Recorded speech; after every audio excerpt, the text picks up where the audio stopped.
Mariama Correia, obrigado pela presença aqui no Roteirices. Você é jornalista e está fazendo aí grandes reportagens na agência pública. E essa conversa aqui é por conta de um material que você fez aí em parceria com outras três colegas, né? Alice de Souza, Clarissa Levi e Diana Caribone, sobre o tal do homeschooling, né? Essa palavra em inglês que, traduzindo aqui, que é sempre melhor, é a tal da educação domiciliar. Mas antes da gente entrar na reportagem que você fez para a agência pública, eu vou pedir para você fazer uma breve apresentação para quem eventualmente ainda não te conheça. Oi, Carlos, obrigada pelo convite, pela oportunidade. Bom, meu nome é Mariama Correia, eu sou jornalista, sou pernambucana, trabalho atualmente como editora e repórter na agência pública, que é uma agência de jornalismo investigativo independente, liderada por mulheres, fica aqui em São Paulo, e essa investigação é uma parceria da agência pública com a Open Democracy. Eu também me dedico a estudos de jornalismo local, no Atlas da Notícia e outras atividades dessa natureza. Enfim, estou muito feliz aqui de ter a oportunidade de conversar com você. Ah, muito bem. Bom, o título da reportagem que está fazendo sucesso aí, um tema super importante é Defensores do Homeschooling no Brasil recomendam castigos físicos de crianças. Eu vou até compartilhar aqui a tela com o site para vocês poderem assistir, ver aqui aqui, ó, vamos jogar aqui a tela. Aqui, ó, defensores do homeschooling no Brasil recomendam castigos físicos de crianças, né? Reportagem sua, da Alice Souza, Clarissa Levi e Diana Caribone. Aí tem três pontos aqui que já me chamaram a atenção. Assim, principal associação promotora do homeschooling distribui materiais que defendem explicitamente o uso de violência contra crianças. Livros, cursos e apostilas dão dicas aos pais de como bater nos filhos e usam citações da Bíblia. E o ex-secretário nacional de Proteção Global do Ministério da Mulher, da Família e dos Direitos Humanos defende a aplicação de castigo físico com calma e paciência. Né? Isso aqui é cruel demais. Mas antes da gente falar sobre a reportagem, eu queria só, para quem eventualmente não é muito familiarizado com o homeschooling, você podia brevemente falar o que é o homeschooling, o que significa esse conceito, não sei se você tem informação sobre as origens, que é basicamente a criança que não vai para a escola, ela fica em casa, e aí tem os pais, ou um tutor, ou um professor particular que ensina as disciplinas. Eu dar só uma conceituada nisso daí para a gente começar a conversa. Então, homeschooling é o ensino domiciliar, né? Na verdade, é uma ideia muito difundida nos Estados Unidos. Já existe nos Estados Unidos gerações de pessoas que estudaram em casa, inclusive essa questão dos castigos físicos associados ao ensino domiciliar lá. Tem toda uma documentação que não existe no Brasil, porque existem essas gerações de crianças que foram educadas em casa. É óbvio que a gente não fala de uma forma generalizante, né? Não, nem toda a família que faz homeschooling é uma família que defende castigos físicos. Isso está bem explicado lá na reportagem. Mas aqui no Brasil, o que acontece também em outros países, assim, nos Estados Unidos também, essa ideia do homeschooling vem sendo muito difundida por grupos conservadores cristãos e por grupos de extrema direita, muito em oposição aos limites, né, do ensino religioso e proselitista nas escolas. Aqui no Brasil, a gente tem um arcabouço legal, né, a gente tem leis que proíbem que as escolas, que o ensino público, ele tenha essa natureza, né, de catequizadora, né, das crianças. Então, o ensino público, ele não vai ter esse objetivo religioso, e muitas famílias, né, que são religiosas, muitas famílias de cristãs conservadoras vão entender que isso, na verdade, não é uma coisa boa, né? Que isso é uma coisa ruim. E a escola tem sido muito atacada no Brasil, né? Com esse avanço conservador, fundamentalista religioso, a escola, o ensino público vem sendo muito atacado, né? Com fake news, com desinformação sobre o famoso, né? Acho que uma das mais famosas é a distribuição de kits gays em escolas, as escolas como lugares que vão ensinar crianças sobre como ser gay, na verdade, que é uma distorção, né? É uma visão distorcida da educação sexual, que é muito importante, inclusive, para que as crianças possam se defender no caso de violências, né, sexuais. Então, a escola vem sendo, o ensino público vem sendo muito atacado no Brasil. E no Brasil, o homeschooling é uma pauta muito associada a esses grupos conservadores, ao avanço do fundamentalismo religioso, ao avanço da extrema-direita. E é uma pauta, inclusive, que foi defendida, que é defendida pelo governo Bolsonaro de forma muito forte, muito veemente. O homeschooling, a regulamentação do homeschooling, que não é regulamentado no Brasil, certo? Não existe uma lei que regulamente o homeschooling no Brasil, embora existam famílias fazendo. O homeschooling, a regulamentação do ensino domiciliar, foi uma pauta prioritária, elencada como pauta prioritária dos 100 primeiros dias do governo Bolsonaro. Eles não conseguiram cumprir nos 100 primeiros dias, como sabemos, mas agora, em ano eleitoral, né, para agradar esse eleitorado conservador, essa pauta voltou com força. E agora, no começo do ano, numa votação relâmpago, a Câmara dos Deputados aprovou um projeto de lei que regulamenta o homeschooling no Brasil. E esse PL, aprovado assim da noite para o dia, com um lobby muito forte de entidades, né, de associações, e também com um apoio muito forte aí do Executivo, de membros do Legislativo, passou para o Senado. E a situação atual que a gente tem hoje é que esse PL está no Senado, a gente não sabe, não existe até onde eu sei, não vi hoje, mas assim, até onde eu sei, não existe uma previsão de votação desse projeto de lei, mas em se tratando do Congresso Nacional, a gente sabe que as coisas podem mudar muito rapidamente. Então, esse é Possível. um ano eleitoral, esse é um ano eleitoral onde todas essas pautas, né, estão muito aí sendo colocadas como prioridade, sendo colocadas de uma forma muito forte, também como uma forma de agradar, né, o eleitorado mais conservador. Então, isso é um breve histórico do homeschooling no Brasil e como estamos hoje. Tá, então isso aí já me levantou uma outra dúvida aqui.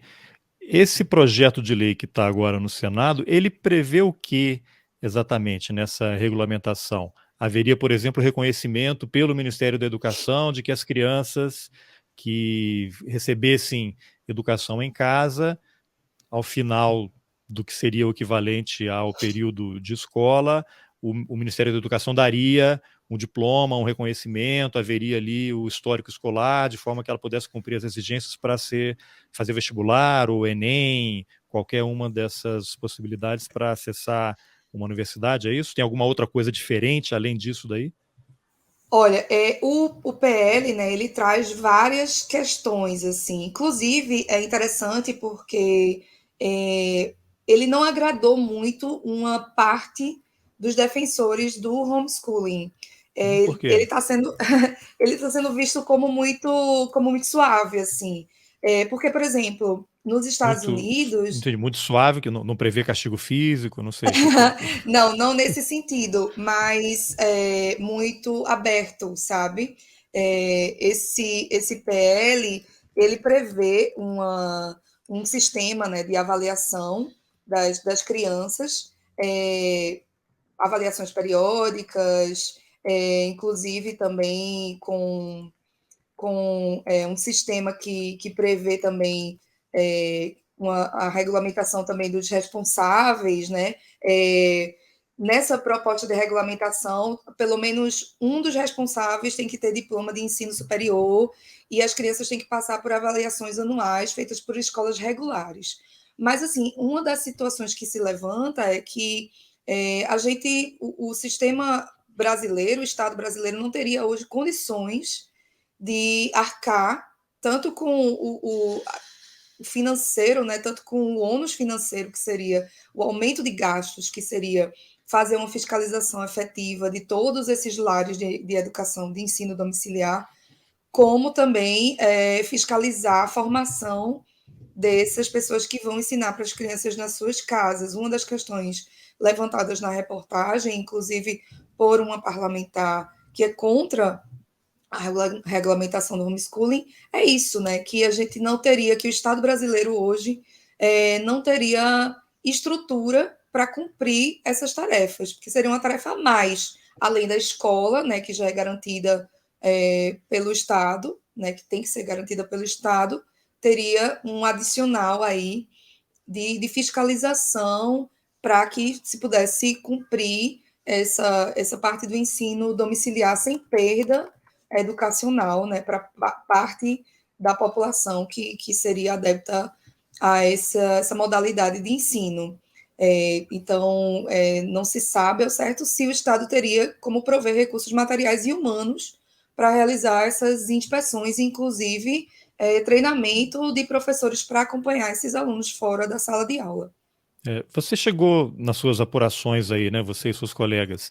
Enfim, eu tenho um casal de filhos, uma filha de 11 e um filho de 6. Quem já tentou ajudar uma criança da quarta, quinta série a aprender matemática e não tem habilidades, eu mal consigo fazer as 4 operações, conto no dedo até hoje e tal. É um trabalho assim que exige disponibilidade, paciência, talento, carinho, atenção e dedicação, porque você enlouquece, ou você não trabalha, por que horas você vai acompanhar isso? Então a criança não vai mais para a escola, vai ficar em casa para ter todas as disciplinas em casa, né? E quem é que tem recursos para poder fazer isso?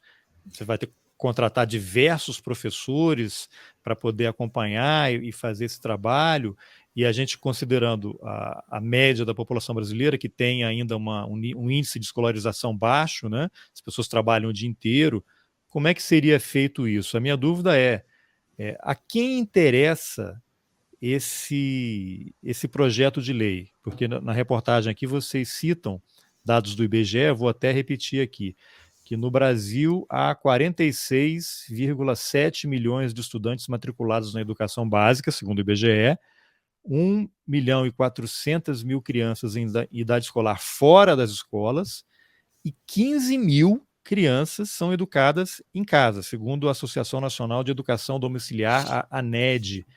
Aí chegamos ao ponto, né, que é a grande interessada nesse projeto, né? Aí eu pergunto, aprovado esse projeto, haverá uma corrida para a educação escolar? Os pais vão tirar as crianças da escola e vão passar a ensinar em casa, né? Os pais têm conhecimento de geografia, história, matemática, ciências para dar aula, eles vão ter que contratar professores particulares. E qual é o link disso com a tal da educação à distância? Então, acho que você analisar isso podia primeiro falar quem é essa ANED, né? Quem é que está controlando essa entidade, como é que está funcionando isso? Lógico, você já mencionou aí a questão da religião, de grupos conservadores, apesar de o Estado brasileiro, em tese, ser um Estado laico, né? E isso, de alguma forma, incomoda determinados grupos que, em tese, também não estão sendo contemplados ali, gostariam que a escola enfatizasse a questão da educação religiosa. São muitas coisas misturadas que acabam gerando confusão, né? Vamos ver se você consegue ir separando, porque a hora que embola, tumultua, né? Não explica, só complica. Mas eu acho que talvez valha começar falando quem é essa Associação Nacional de Educação Domiciliar, quem é que controla, quem é que está por trás dela. Essa confusão é bem Brasil, né? Hoje as coisas estão muito misturadas, tanto pautas religiosas quanto políticas, né? Quanto, enfim, outras questões. Essa associação é uma associação nacional que faz defesa do ensino domiciliar. Essa associação ela não defende diretamente o emprego de castigos físicos para educar crianças, né? Que é a grande denúncia que essa reportagem traz, mas ela distribui materiais que o fazem. Essa coisa da regulamentação do ensino domiciliar no Brasil, como eu falei, ela está muito relacionada a grupos conservadores cristãos e a pautas de extrema-direita, bem como também está muito relacionada com um público de maior poder aquisitivo. Porque a gente sabe que a realidade brasileira, a escola ocupa um lugar, muitas vezes também, para pais que não têm com quem deixar seus filhos para ir trabalhar, né? A creche, a escola é muito importante para que pais consigam deixar suas crianças nesse ambiente seguro e trabalhar. E também tem uma questão até alimentar, né? A merenda escolar é super importante. A gente viu agora na pandemia muitas famílias passando necessidade, enquanto o Estado ainda estava, os estados, né, ainda estavam, em municípios, ainda estavam realizando as saídas para manter um fornecimento de comida e tentando entender como seria esse fornecimento de merenda. Eu mesma fiz reportagens mostrando que muitas famílias estavam passando fome e que muitas vezes o auxílio, que era substitutivo à merenda escolar, né, que as crianças muitas vezes têm 2 refeições na escola, não estava sendo suficiente para manter uma regularidade alimentar, uma alimentação a contento na pandemia. Então, a gente tem esse país, né? Essa é a realidade do Brasil, muito diferente da realidade de outros países, né? Na Acho que Europa. só historicamente, no Brasil, acho que talvez não só no Brasil, mas para milhares de famílias, talvez a merenda, a alimentação na escola, seja a principal refeição de muitas crianças. Exato, é a principal de refeição de muitas crianças. E muitas vezes mais de uma refeição, né? Tem criança que toma café da manhã e almoça, enfim, faz um lanche. É uma coisa realmente muito importante para muitas famílias. Então, é uma pauta também muito relacionada a grupos de maior poder aquisitivo. O que a gente conseguiu entender na reportagem é que muitos pais, né, assumem esse lugar do professor. E existem também tutores na internet que oferecem esse serviço de educação domiciliar. E existe também toda uma rede, tem uma lógica mercadológica, né, por trás também da pauta do homeschooling, que funciona alimentando também esses tutores e essas famílias com materiais, com livros que são utilizados para o ensino domiciliar. Esses materiais trazem, obviamente, assuntos que são assuntos que as crianças veem na escola, matemática, ciências, biologia. O achado da nossa reportagem foi mostrar que no meio desses materiais, muitas vezes, existem materiais que fazem o ensino do emprego de castigos físicos como ferramenta educacional. E isso é uma ideia que é justificada com argumentos bíblicos. Então, é por isso que eu digo que está muito ligada a esse pensamento cristão conservador. Porque na Bíblia existem passagens que falam sobre o emprego de disciplina. E existe um entendimento, em parte desse público, que é um entendimento que parte de uma compreensão literal, né, desses versículos bíblicos, sobre o emprego de disciplina como uma coisa ligada a castigo físico. Um versículo que é muito citado é um provérbio, se não me engano, que fala do emprego do uso da vara, né? Usar a vara para disciplinar o seu filho, para que ele não envergonhe, para que ele envergonhe sua mãe, seus pais, enfim. Então, existe uma compreensão meio geral, baseada nessa interpretação literal da Bíblia, de que os pais que obedecem a Deus, que amam suas crianças, devem castigar com a vara, né? Castigar fisicamente, para educar, para que essa criança não seja entregue à própria sorte, não se torne uma criança mal educada, não se torne uma criança que não respeita as pessoas. Isso é uma ideia bem difundida em muitos setores cristãos conservadores e que a gente vê refletido nesses materiais didáticos, em livros, em cursos que ensinam verbalmente, né, ensinam de forma aberta e promovem, inclusive, discussões. Né? A gente conseguiu monitorar grupos de Telegram, onde pais que fazem ensino domiciliar opinaram sobre o uso de castigos físicos e a maioria foi favorável ao emprego de castigos físicos. Existem livros, inclusive, que ensinam os pais a bater em áreas escondidas, que orientam como eles devem agir caso a criança seja questionada sobre castigos em casa, sobre violência física, né? que Nossa, orientam, inclusive, a bater em nenéns, em crianças desde pequeno, que dizem que crianças com alguma deficiência física não podem ser, não podem ficar de fora desse tipo de disciplina apenas porque tem. Então, assim, são ideias que muitas vezes chocam, né, mas que estão sendo difundidas na internet, contrariando a lei, porque é importante que se diga que a lei brasileira, isso é contra a lei, né? O emprego de castigos físicos para educar, aquela coisa que se tinha antigamente, né, da palmada, da palmatória, isso é contra a lei, isso é ilegal no Brasil. Então, então, só é aproveitando, algo você para falou que que circulando a, aí na asso- internet. que a associação ANED, ela não defende castigo físico, mas distribui material didático com esse conteúdo. Isso que você acabou de mencionar aí estaria, faria parte de conteúdo distribuído por essa entidade? Sim. O Como é que que a eu nossa. sou contra, mas olha, eu não sou a favor, eu sou contra, mas está aqui o material. Cada pai tem a decisão, tem a autonomia para decidir se vai ou não bater no filho. É mais ou menos assim que eles se posicionam? Não, então, a NED, ela é essa associação, né, que ela é sediada em Brasília, ela faz lobby no Congresso para aprovação, né, para regulamentação do ensino domiciliar. Ela é uma associação que tem representantes em vários estados brasileiros. E o que a gente descobriu é que a NED não defende explicitamente o uso de violência, né, contra crianças nas suas comunicações oficiais, mas ela distribui materiais de apoio que fazem isso. Eles têm um clube, como se fosse um clube de assinantes chamado Clube ANED, que é um programa de descontos, que tem 25 empresas parceiras. E a gente descobriu na nossa investigação que ao menos 4 dessas empresas oferecem livros e materiais didáticos que promovem ou normalizam castigos físicos. E a gente cita alguns desses materiais que a gente encontrou, com documentação, com prints, com links. Quem são essas empresas?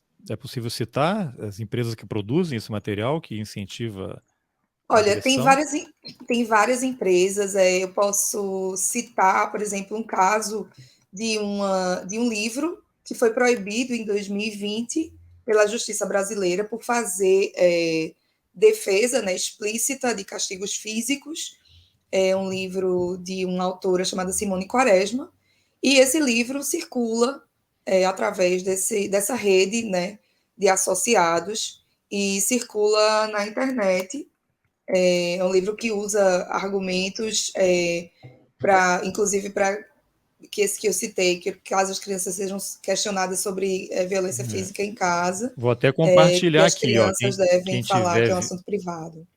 quem tiver vendo aqui pelo YouTube, você falou, é o Clube ANED, né? Que deve ser esse que inclui aí essas empresas. Mantém uma pasta aberta na nuvem, onde compartilha materiais didáticos gratuitamente. No meio desses materiais são encontrados versículos da Bíblia, como a vara e a repressão dão sabedoria, mas a criança entregue a si mesma envergonha a sua mãe. Aí a Simone Quaresma, que você mencionou, tem uma frase dela: discipline sua criança em áreas onde as marcas não ficarão visíveis. Ou seja, bater sem deixar marca. Isso basicamente é uma técnica de tortura, né? Para você não machucar sem que ninguém perceba. E aqui vocês citam na reportagem a Kairos Consultoria Educacional, que é outra empresa parceira da ANED, que vende treinamentos de educação domiciliar para famílias e divulga os trabalhos da Simone Quaresma. Eu sei que, apesar de estar proibido pela justiça, esse material certamente deve circular livremente aí pelos, pelo, pelos grupos, né? E aí eu vou pegar isso aqui para usar um gancho e introduzir um personagem que é o ex-secretário nacional de Proteção Global do Ministério da Mulher, da Família e dos Direitos Humanos, cuja chefe era a Damares, Alexandre Magno Fernandes Moreira. Ele tem um curso online e lá ele diz aos pais: o castigo físico sempre tem de ter uma finalidade. É algo que deve ser feito com calma, paciência e dentro de situações específicas. E aí, aqui vocês colocam um trechinho, né? Os pais não devem descontar a raiva no filho, mas discipliná-lo para que não volte a cometer aquele ato. É algo que deve ser feito com calma, paciência em situações específicas sem banalizações. Castigo físico, psicologicamente falando, não pode ser usado como uma forma preferencial de educação, pois existem formas muito mais produtivas de engajar a criança a ter um determinado comportamento. Existe hoje toda uma literatura sobre paternidade positiva que aponta para outras maneiras de influenciar o comportamento das crianças.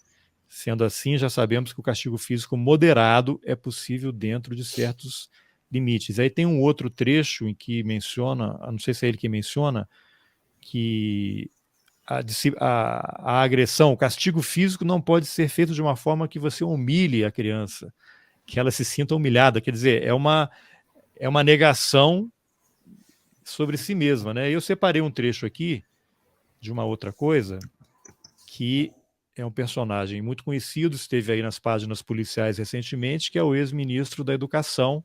Então, vou botar esse trechinho aqui. Para a cura, é nesse que eu estou, né? Não vai ser obtido por meios... Vamos ver se eu consigo. Põe para mim, isso. Não vai ser obtido por meios justos e métodos suaves. Talvez aí uma porcentagem muito pequena de criança precoce, superdotada, é que vai entender o seu argumento. Deve haver rigor, desculpe, severidade. E vou dar um passo a mais, talvez algumas mães até fiquem com raiva de mim. Deve sentir dor. Pastor, o senhor está sendo muito antipedagógico. Eu amo as crianças da minha igreja. Mas por que isso aconteceu? Os homens não estavam lá. Eles estavam em outro lugar. Quando o pai é ausente dentro da casa, o inimigo ataca. Quando o pai não impõe essa palavra, me desculpe, é a palavra usada. A direção que a família vai tomar, não é que ele é o mandatário que sabe tudo, não. Mas ele, o pai, o homem dentro de uma casa, segundo a Bíblia, é o cabeça do lar, ele que aponta o caminho que a família vai. O cônjuge, quando os cônjuges, eles não vigiam e caminham na direção do perigo, vivem flertando com o pecado, dedicam mais tempo para as coisas do que para os relacionamentos, a família é atacada. Isso aqui já esclarece muita coisa, né? Porque aí tem a história da Bíblia, o patriarcado, uma leitura literal da Bíblia, e isso tudo começa a fazer parte de uma política de Estado, e a gente vê o Ministério da Educação que desde o início do governo, em 2019, não sei, já até perdi a conta, esse é o 4º ministro de Educação que já está aí. Então, é até difícil comentar. Eu queria que você tentasse amarrar aí tanto essa fala do ex-ministro, que agora está enrolado aí com a Polícia Federal, o ministro que disparou uma arma no aeroporto de Brasília, feriu uma funcionária, e agora tem esse vídeo aí que já é antigo, e tem esse secretário aí, que o Alexandre Magno, que tem cursos online que defende o castigo físico. E esse trechinho aqui que a gente viu, no caso do Alexandre e daquela Simone Quaresma, ali é uma técnica de tortura, você bater sem deixar marcas, quer dizer, você vai machucar a criança em pontos específicos para ninguém mais perceber. Imagina o trauma que isso provoca na vida de alguém, né? Então isso, de alguma forma, é um estímulo à violência, um estímulo à desestruturação da família, né? Em vez de você ensinar paciência, paz, tranquilidade, amor, né? E entendimento, você está indo por um outro caminho. Não sei se você vai conseguir desenrolar aí essa confusão que eu fiz, Mariana. Então, é como eu comentava antes, né? A pauta da regulamentação do ensino domiciliar no Brasil, ela tem sido muito defendida por grupos conservadores cristãos. Isso não é a gente que está falando, assim, isso fala de quem pesquisa, né? A gente cita pesquisadores da área que acompanham esses grupos, que acompanham o Homeschooling no Brasil. Conversei com uma pesquisadora que faz esse acompanhamento há anos, desde o começo, né, desse fortalecimento dessa rede que vai defender a regulamentação do ensino domiciliar no Brasil, e como ela ganhou força com a eleição de Bolsonaro assim como outras pautas conservadoras também vêm ganhando força, né? Desde a eleição de Bolsonaro, com o avanço conservador no Brasil e o avanço do fundamentalismo religioso. Essa coisa do não se irar para aplicar um castigo físico, aplicar calma e pacientemente, não humilhar a criança, isso está muito relacionado a uma interpretação literal de textos bíblicos, né? Existem textos bíblicos que falam sobre isso, sobre bater, mas não causar um desânimo à criança, o uso da disciplina, mas sem desanimar, sem se irar, porque a ira é um pecado, né? Segundo a visão cristã. Então, isso é uma ideia que não está só difundida entre os defensores de homeschooling, que são a favor dos castigos físicos, que, diga-se novamente, não são todos, né? A gente descobriu essa rede que o faz, e é um alerta importante, considerando que existe um projeto de lei que está sendo apreciado, né, no Congresso Nacional e que pode regulamentar o ensino domiciliar. Essa é uma discussão importante, né? Esses achados nessa reportagem eu considero que são muito importantes, enquanto a gente tem um projeto de lei que está para ser votado no Senado. Não são todas as pessoas, não são todas as famílias, mas existe uma grande quantidade de materiais que defendem essa ideia, e que são materiais muito baseados nessa interpretação literal da Bíblia, que é muito difundida entre grupos conservadores cristãos. Assim, o que eu posso dizer de experiência própria é que eu fui uma frequentadora durante muitos anos de algumas igrejas assim que difundem esse pensamento conservador, e que eu ouvi muitas vezes esse tipo de pensamento de uma forma normalizada, de que é preciso castigar o seu filho, que a melhor coisa que um pai pode fazer é castigar o seu filho desobediente, muitas vezes fisicamente, para que ele não seja entregue à própria sorte, para que essa criança não cresça sem limites, sem ideia de respeito, enfim, essa é uma ideia muito difundida, embora contraria a lei brasileira. Frequentadora dessas igrejas como fiel ou profissionalmente como jornalista? Como fiel, não, assim, não escondo de ninguém que eu tive uma educação cristã e frequentei muitas igrejas evangélicas. E, novamente, assim, Carlos, é importante que as pessoas entendam, porque muitas vezes as igrejas evangélicas são vistas como de uma forma muito generalizante, né? A gente gosta na agência pública, a gente gosta sempre de tentar, nas nossas reportagens, que acompanham, inclusive, esses avanços fundamentalistas religiosos e cristãos conservadores e da extrema-direita no Brasil, a gente gosta de mostrar que o campo evangélico ele é muito diverso, né? No Brasil ele é muito diverso. Existem, inclusive, igrejas progressistas, existem pastores progressistas, né? Existem lideranças progressistas, assim como a Igreja Católica também tem, né? A gente tem a teoria da libertação, foi muito importante, inclusive historicamente no Brasil. E a gente tem um campo muito diverso, então é importante não generalizar.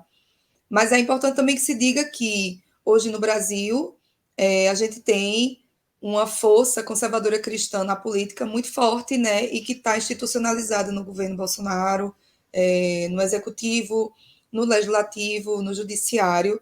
E o que essa reportagem mostra é que esse pensamento conservador e esse pensamento de extrema direita vem sendo articulado, né, de muitas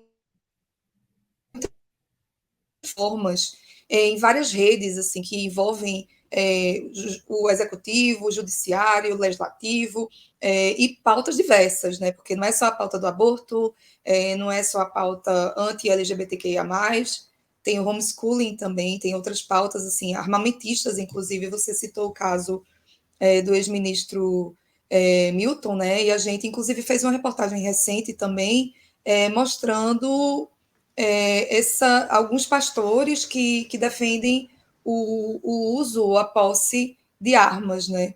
Então, o Milton Ribeiro é um pastor presbiteriano e que estava com a posse, né? Estava com a arma e que disparou no aeroporto e, felizmente, não feriu com gravidade, ninguém chegou a ferir uma funcionária do aeroporto, mas não feriu com gravidade. Então, acredito que a contribuição dessa reportagem de homeschooling é justamente fotografar, né, é um retrato dessas redes que estão se articulando, e como, na verdade, é uma coisa muito mais articulada do que às vezes a gente pensa, né? Eu não tinha ideia de que essas redes eram já tão consolidadas no Brasil, considerando que o homeschooling ainda não o ensino domiciliar ainda não é uma coisa regulamentada, mas já é exatamente muito difundido, né? Existem várias empresas, consultorias, pessoas que trabalham com isso, e aí, se essa pauta passar realmente no Senado, deve haver realmente um aumento, né, um crescimento dessa rede que já cresceu muito impulsionada pela eleição de Bolsonaro. Antes de passar para um outro tópico aqui, que você mencionou já aí de passagem, a questão dos interesses comerciais, eu quero citar um outro trechinho aqui que está na reportagem, e aí te perguntar, lógico, o homeschooling sozinho, ele não faz nada, né? Ele não promove violência, ele é uma plataforma, uma forma ali, né? Mas a hora que há essa fusão aí com uma leitura literal, uma interpretação literal da Bíblia, isso, de alguma forma, na sua avaliação, vocês chegaram a fazer essa reflexão, como é que esse tipo de mistura vai acabar estimulando a violência doméstica, né? Na reportagem vocês citam aqui violência contra crianças. É comum no Brasil. Um levantamento do Fórum Brasileiro de Segurança Pública, com base em dados de 12 estados, mostrou que maus tratos foram a segunda forma de violência mais registrada após estupro contra menores de 18 anos entre 2019 e 2021.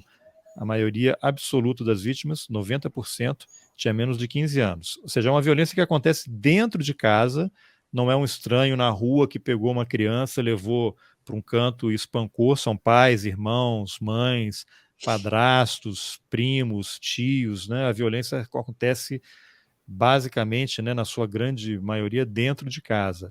E aí quando você tem, como é que eu posso dizer, um pastor ou um grupo de WhatsApp ou de Telegram que as pessoas estão dentro dessa dinâmica, até que ponto isso acaba virando uma ferramenta para estimular o aumento da violência infantil. Todo dia a gente vê aí, né, criança sendo assassinada, torturada, né, vários casos recentes aí de grande projeção nacional. E quem é que poderia atuar de alguma forma para tentar uma mediação mais interessante para isso, né? Porque, não sei, você não vai ter Ministério Público dentro de uma igreja acompanhando um culto para eventualmente processar um pastor, é uma coisa muito complicada, nem sei se tem uma resposta e nem sei se tem uma solução. Mas todo o discurso que acontece hoje vai na direção contrária, né? Se você tem um ministro da Educação, o cara do Ministério de Direitos Humanos, que defende castigo físico, onde é que a gente vai parar, né? E a violência doméstica, que sempre foi historicamente alta, você acha que isso pode, de alguma forma, servir de estímulo para que haja um aumento desses casos? Tem lá o pastor e as empresas distribuindo conteúdo de homeschooling que incentiva o castigo físico, e aí, e eu sei, você vai tentar dar uma aula de alguma coisa, você vai ficando irritado, a criança não quer, você vai escalando um tipo de sentimento muito ruim. O que você poderia comentar sobre esses pontos? Carlos, eu não acredito que incentivo, estímulo seja mais sejam os termos mais adequados para a gente falar, mas assim, o que a reportagem da gente mostra é que são questões, né, a serem avaliadas aí, pensadas pelos legisladores que vão apreciar esse projeto de lei, pelas pessoas que estão nessa discussão, né? São questões a serem levantadas no debate público, né? Porque é isso que o jornalismo faz, ele contribui para qualificar o debate público sobre um tema. Então, é importante que a gente considere, no Brasil, nessa discussão sobre a regulamentação do ensino domiciliar, todas essas questões, né, que a reportagem levanta. O papel da escola como esse lugar de diversidade, né?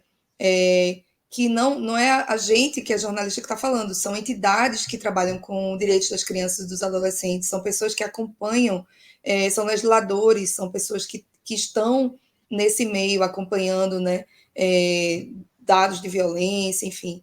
Não é nada da cabeça do jornalista, são pessoas que a gente ouviu, especialistas, pessoas que acompanham, que têm essas informações, que pesquisam a fundo essas informações. Então, é importante que se considere que a escola ela tem esse papel de diversidade, ela tem um papel de formação, e ela tem também um papel muito importante na prevenção e na identificação de violências, né? Porque no Brasil a violência doméstica é uma realidade, infelizmente, muito difundida. A maior parte das agressões contra crianças e adolescentes acontecem justamente no lar e por pessoas conhecidas da família, pessoas próximas, inclusive violências sexuais. E a escola tem esse papel muito importante, tanto de prevenir, como de identificar, né, uma criança que está sofrendo esse tipo de violência, e de quebrar esse ciclo, né, de violência, de proteger essa criança. Então, é importante que nesse debate público, né, nesse debate nacional sobre a regulamentação do ensino domiciliar, sejam consideradas essas questões, porque muitos dos defensores da regulamentação do ensino domiciliar, eles justificam, né, e trazem informações sobre a inadequação do ensino público, sobre a falta de recursos, sobre como as crianças hoje não têm muitas vezes acesso a uma educação de qualidade, se forem colocadas em escolas públicas, e a gente sabe de todos os problemas dos serviços públicos brasileiros de forma geral, né? Mas existe a rede de ensino pública brasileira é muito importante, porque ela cumpre todos esses papéis, né, que a gente já falou aí no começo. Tem esse papel que é alimentar, né, tem esse papel que é um lugar de segurança para que os pais possam trabalhar e deixar suas crianças, pessoas que não têm recursos, né, para deixar seus filhos.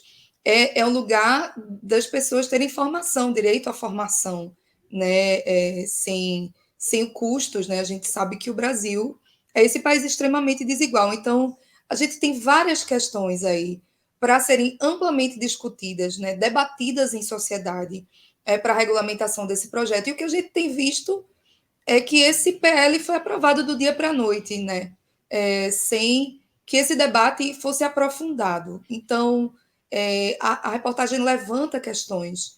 Eu acho que o jornalismo tem essa contribuição, né? A grande contribuição nossa que a gente pode dar é essa, é a qualificação do debate público, é suscitar discussões e um debate que seja aprofundado em sociedade. Tá. Uma coisa interessante, não sei se vocês chegaram a ir atrás, a família do ministro Paulo Guedes não tem negócios na área de educação à distância, que, de certa forma, está vinculado à educação domiciliar? Olha, a gente não entrou nessa seara, então eu não vou opinar, porque a gente não Tá, apurou não. Então fica só como até esse ponto. informação. Fica só como informação. A família do ministro Paulo Guedes tem, acho que a irmã dele até já presidiu ou preside uma entidade aí de ensino à distância, e é uma pauta também. Eu lembro do Bolsonaro falando na campanha, não, ensino à distância, né? Que aí vai abrir um novo mercado, várias empresas atuando, né, que reduz muitos custos. Aí a pandemia, de certa forma, acabou sendo um laboratório para esse tipo de projeto. Eu acho que, nem sei se eles estão fazendo esse lobby aí, né? Eu até nem lembro o nome da associação dessas escolas de cursos à distância, mas eu acho que aprovando a educação domiciliar, para eles é um outro filão que se abre, né? O que essa reportagem, a nossa investigação, acho que ela se insere, esses achados da nossa investigação sobre essa rede de homeschooling que promove, né, ou naturaliza castigos físicos em crianças, ela se insere dentro de um contexto maior, né, assim, político brasileiro, de ataques ao ensino público, de ataques a professores. A gente, inclusive, na agência pública, estreou essa semana um projeto que vai acompanhar a desinformação denunciar redes de desinformação nas eleições, e a primeira reportagem foi uma reportagem minha sobre ataques a professores no Instituto Federal em Santa Catarina. Então, existe uma sistematização, né, de ataques ao ensino público, assim como existe um ataque sistemático ao SUS, né, aos serviços, né, esses serviços que são tão basilares, tão importantes no Brasil. Então, eu acredito que essa pauta do homeschooling, ela não está isolada, ela faz parte de um escopo, né, maior, de pautas conservadoras, né, de pautas da extrema-direita e de ataques ao ensino público, de ataques à ciência, de ataques à universidade pública, de ataques à pesquisa, de ataques à saúde pública, ao SUS. Tudo isso vem aí num bojo, né, maior, tudo isso se conecta com esse bojo maior e com esse cenário político brasileiro atual, e que ano eleitoral, assim, essas pautas vão ficar cada vez mais a tendência, o que eu acredito, né, a gente como jornalista prevê, é que essas pautas vão ser cada vez mais, vão se tornar cada vez mais fortes, né, vão se tornar cada vez mais fortes no discurso, também em discussões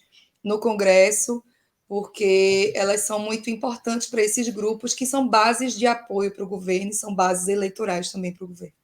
O interessante é que esse ataque a professores que você mencionou é sempre ao professor da escola pública, né? Porque o professor da escola privada é um professor também, o do homeschooling vai ser um professor, né?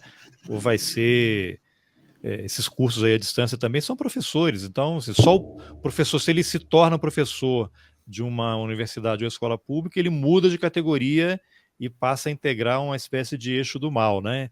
Enquanto ele estiver atendendo aos interesses da iniciativa privada, está tudo bem. Agora você mencionou uma outra frase também interessante aí, uma pauta da extrema-direita. Você chegou a fazer alguma reflexão também, porque eu acho que isso se conecta a essa ascensão da extrema-direita internacional. Eu vou compartilhar de novo aqui o outro trecho da reportagem. São tantas coisas dessa reportagem assim que a gente tem que ler várias vezes, que são muitas informações que provocam muitas reflexões, né? A influência da HSLDA. Aí vocês explicam. A maior influência internacional no Brasil vem do grupo ultraconservador estadunidense HSLDA. A ANED se gaba de seus vínculos com a HSLDA, que tem participado ativamente no lobby do Congresso Nacional.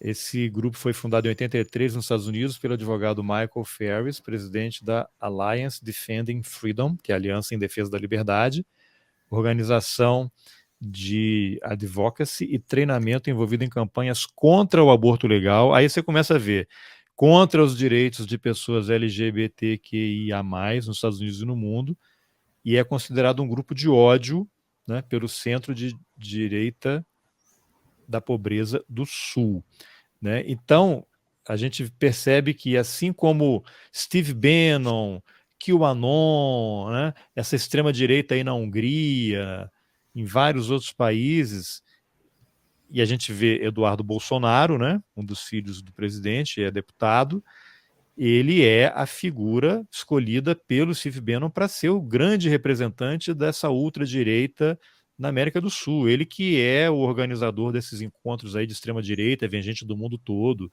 Foz do Iguaçu, São Paulo, e ele vai aos Estados Unidos com frequência participar desses encontros, está com frequência dando entrevista na Fox News e outros canais de direita.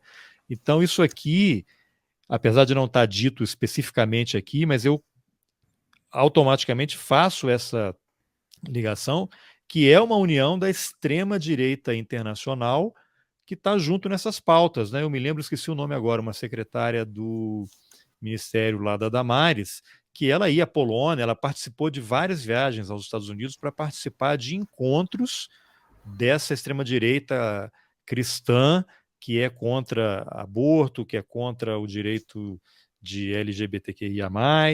Então, a gente consegue perceber pela reportagem que há algo em movimento. As placas estão se movendo de uma forma rápida e as pessoas não percebem porque não estão ligadas nisso, né? Vão começar a perceber a hora que seus direitos começarem a serem retirados. O que você poderia comentar dessa união aí da ANED com o HSLDA? E vocês mencionam também aqui que tem uma pessoa do Brasil que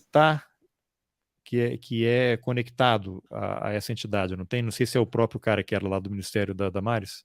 Sim, sim. Então, como você falou, né, essas redes, elas se articulam e elas se organizam em vários... E elas se cruzam em vários temas, né? Posso falar um pouco da minha atuação como repórter editora na agência pública, que tem sido, em parte, dedicada a estudar essas conexões. E muitas vezes a gente se depara com os mesmos atores que se organizam de forma diferente, em arranjos diferentes, para defender temas diferentes.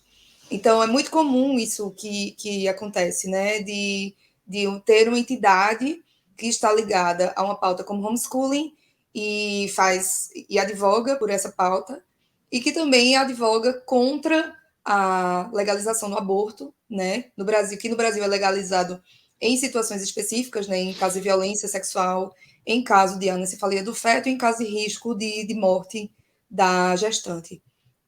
Mas uma ampliação da legalização do aborto é uma pauta para a qual se opõem esses grupos que se auto-intitulam como grupos pró-vida, né?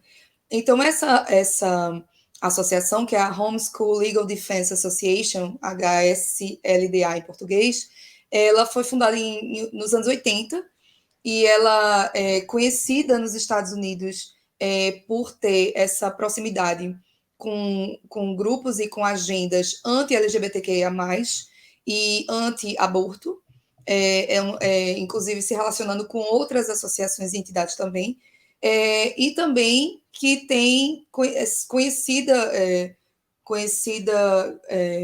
postura, né, de fomentar esses castigos físicos também nos Estados Unidos, contra casamento de pessoas com o mesmo sexo. Enfim, existe uma agenda, né, de extrema-direita, uma agenda conservadora, que é uma agenda comum, né, a esses grupos, e que se conecta internacionalmente também, como você falou.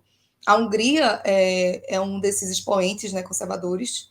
Recentemente, a presidente da Hungria ela esteve no Brasil, ela se reuniu com Bolsonaro. Bolsonaro também esteve na Hungria, se reuniu com o primeiro-ministro lá, chamou Orbán lá de irmão. Então, existe essa conexão, né? O Brasil, depois da saída de Trump, do governo norte-americano, se tornou um líder, uma liderança mundial, né, pela importância do país, né, a importância econômica, a importância em termos populacionais, territoriais também, do país mundialmente, se tornou um expoente desse pensamento conservador.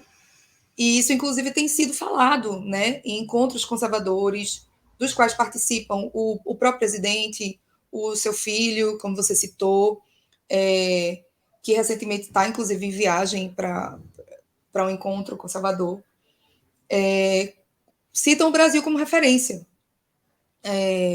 E também o Brasil também é citado como referência na pauta anti-aborto, né? Intitulada por esses grupos como a pauta pró-vida, com atuação forte aí da ex-ministra Damares, que agora está pré-candidata ainda em definição do cargo. Ao Senado aqui no Distrito Federal. Parece que ela desistiu do Senado, né, e vai talvez concorrer a governadora, ainda não sei. Mas, enfim, está pré-candidata a algum cargo no Legislativo ou no Executivo. A ex-ministra Damares, que deixou, né, no cargo a atual secretária da Família do Ministério dos Direitos Humanos, Ângela Gandra, que é também uma grande defensora, né, uma grande militante dessa pauta pró-vida, anti-aborto, e que também tem várias conexões com esses grupos, né? Então, é uma coisa que a gente, seguindo, né, e estudando, pesquisando esses grupos, a gente realmente vê o que eu tenho visto, concordo muito com você, é isso, que existem pautas comuns, existem redes que se conectam. E no caso do Brasil, existe uma proximidade muito grande com esses grupos norte-americanos, né? Desse pensamento conservador norte-americano, que estava muito próximo aí com Trump, e com a saída de Trump, o Brasil meio que assumiu, vamos dizer assim, uma dianteira, não sei se dá para dizer uma dianteira, mas um papel de maior destaque ainda nesse cenário dessas redes. Você mencionou aí a Ângela Gandra, só um parênteses. Ângela Gandra é filha do Ives Gandra da Silva Martins, que é esse expoente da Opus Dei no estado de São Paulo, talvez no Brasil, talvez na América do Sul.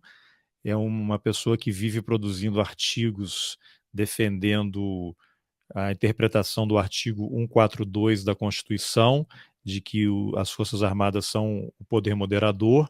Inclusive tem um livro do Luiz McLuff Carvalho, que é Os Segredos da Constituinte, em que o ex-general, né, já falecido, Leônidas Pires Gonçalves, ele fala que o Ives Gandra já produzia artigos naquele momento da Constituição dizendo que as Forças Armadas são, sim, o poder moderador, né? Então, e a Ângela também, além de filha do Ives Gandra, ela é irmã do outro Ives Gandra, da Silva Martins Filho, que é ministro do TST, que mora numa comunidade aqui de católicos fervorosos, ligados a, não sei se é TFP exatamente, mas é uma comunidade só de homens que vivem ali e também defende uma pauta extremamente conservadora, né?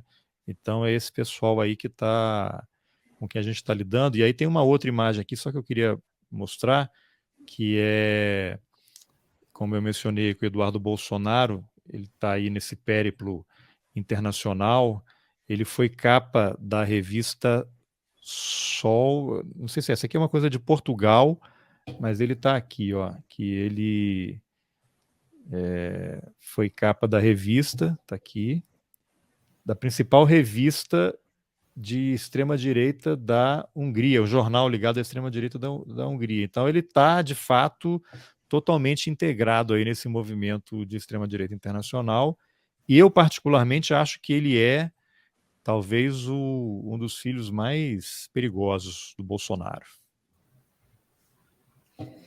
Ele tem tido uma projeção, né, internacional muito grande. A pessoa que desempenha esse papel de forma mais destacada, né, a gente pode dizer hoje. Exatamente. Bom, Mariama, o que mais você poderia destacar aqui da reportagem? A gente está caminhando aqui para o final, que você tem outros compromissos aí inadiáveis. Vou mostrar de novo aqui a reportagem. Lembrando que, estão vendo aqui, seja aliado da agência pública. Vão lá, cliquem, apoiem o jornalismo independente. A agência pública acho que já é um patrimônio do jornalismo brasileiro, particularmente é o jornalismo que eu gostaria de ler todo dia. Bom jornalismo custa muito dinheiro, envolve grandes equipes, semanas, meses, às vezes anos de apuração, né? Quem pega essa matéria aqui, lê aqui em 10 minutos, 5 minutos, não faz ideia do trabalho que é você levantar essas informações, ler livros, entrevistar pessoas, achar as fontes para poder traduzir e apresentar esse material aqui de altíssima qualidade. Então, apoia aí. Eu já entrevistei vários colegas seus aí da Pública, sou um grande fã. Sempre que tem uma reportagem de destaque, eu sempre gosto de convidar para a gente falar um pouquinho dos bastidores também, das conversas e tal. Aí eu não sei, tem alguma coisa aqui que a gente não abordou que você acha importante destacar? Aqui a Clarissa Levi também, que fez a matéria. Mariama está aqui. Então, além alguma coisa que você queira destacar aqui da reportagem e um pouquinho da reação. Houve reação? Receberam ataques de ódios, ameaças de processo? Conta um pouquinho desse bastidor. Olha, o que eu posso dizer assim sobre essa coisa dos ataques no momento é que sim, a gente recebeu. Caramba. Eu particularmente também recebi mensagens, né, direcionadas, enfim. Mas a gente tem muito cuidado, né, com tudo. Como você falou, fazer reportagem é difícil, não é colocar qualquer coisa e qualquer opinião, né, na internet. A gente teve um trabalho de pesquisa bastante intenso, que levou 4 meses ao todo. Essa reportagem é uma parceria com a Open Democracy, de Ana Caribone, que assina também com a gente, é uma parceira, né, da Open Democracy, que é uma instituição de fora, né, do Brasil. Então, foi um trabalho aí de equipe, feito em 3 línguas, assim, com equipes que falavam 3 idiomas diferentes e todo mundo muito focado para essa pesquisa.